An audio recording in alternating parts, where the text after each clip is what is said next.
Hi అండి. అందరికీ నమస్కారం అండి. ఫ్రెండ్స్ మనకి ఇప్పుడిప్పుడే మరొక ముఖ్యమైన అప్డేట్ అయితే రావడం జరిగిందండి. అది కూడా ఆగస్టు నెలలో స్కూళ్ళకు భారీగా సెలవులంటూ ఇప్పుడే మనకొక ముఖ్యమైన అప్డేట్ అయితే రావడం జరిగిందండి.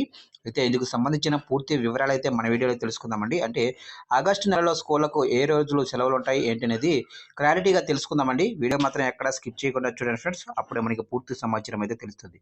ఇక లేట్ చేయకుండా వివరాల్లోకి వెళ్ళిపోదాము. ఇక కొత్త అకాడమిక్ ఇయర్‌లో విద్యార్థులు పూర్తి స్థాయిలో చదువుల్లో నిమగ్నమవటానికి ముందు కావలసినంత విశ్రాంతి ఈ హాలిడేస్‌లో దొరుకుతుంది. దీంతో ఆగస్టు నెలలో పాఠశాలలకు ఎప్పుడెప్పుడు సెలవులు రానున్నాయో తెలుసుకుందాము. ఇక వేసవి సెలవులు ముగియడంతో స్కూళ్ళు, కాలేజీలు మళ్ళీ క్లాసులను ప్రారంభించాయి. జూన్ నెలలో పాఠశాలలు, ఇంటర్ కాలేజీలు ప్రారంభమయ్యాయి. ఇంజనీరింగు, డిగ్రీ, పీజీ కోర్సుల అడ్మిషన్ ప్రాసెస్ కూడా కొనసాగుతుంది. ఇక చాలా స్కూళ్ళల్లో యూనిట్ పరీక్షలు కూడా మొదలయ్యాయి. ఇక కాలేజీల్లో కూడా సెమిస్టరీ ఎగ్జామ్స్ ప్రారంభం కానున్నాయి. కొత్త అకాడమిక్ ఇయర్‌లో విద్యార్థులు పూర్తి స్థాయిలో చదువుల్లో నిమగ్నమవ్వాల్సిన టైం ఆసన్నమైంది. ఇక ఆగస్టు నెలలో విద్యార్థులకు భారీగా స్కూళ్లకు హాలిడేస్ అయితే రానున్నాయి. ఆగస్టు నెలలో పాఠశాలలకు ఎప్పుడెప్పుడు సెలవులు రానున్నాయో ఒకసారి మనం తెలుసుకుందాము. ఇక ఆగస్టు నెలలో విద్యార్థులకు భారీగా సెలవులు అయితే రానున్నాయి. ఆగస్టు నెలలో స్వతంత్ర దినోత్సవం, వరలక్ష్మి వ్రతం, రాఖీ పౌర్ణమి, కృష్ణాష్టమి ఉన్నాయి. దీంతో ఈ 4 రోజుల్లో విద్యార్థులకు సెలవులు అయితే ఉండనున్నాయి. ఇక వీటితో పాటు ఆగస్టు నెలలో మొత్తం 4 ఆదివారాలు అయితే ఉన్నాయి. రెండో శనివారం ఆగస్టు 10వ తారీఖున కూడా విద్యార్థులకు సెలవు ఉంటుంది.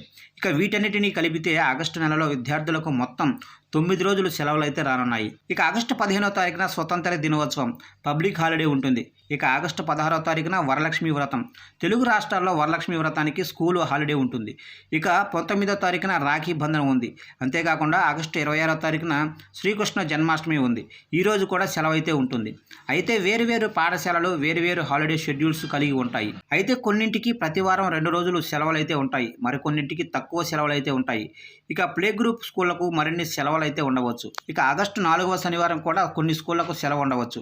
ఇక ఆగస్టు నెలలో ఖచ్చితమైన సెలవుల గురించి తెలుసుకోవడానికి విద్యార్థులు, తల్లిదండ్రులు సంబంధిత స్కూల్ హాలిడే షెడ్యూల్ను చెక్ చేసుకోవచ్చు. ఇక మొత్తానికి 8 నుంచి 9 రోజుల వరకు ఆగస్టు నెలలో స్కూళ్ళు హాలిడేస్ అయితే ఉండనున్నాయి. అయితే విద్యార్థులు నివసిస్తున్న రాష్ట్రము లేదా ప్రాంతము, పాఠశాలను బట్టి పైన పేర్కొన్న కొన్ని సెలవులు ఉండొచ్చు లేదా ఉండకపోవచ్చు. హాలిడేస్ గురించి పాఠశాల యాజమాన్యాన్ని అడిగి తెలుసుకోవచ్చు.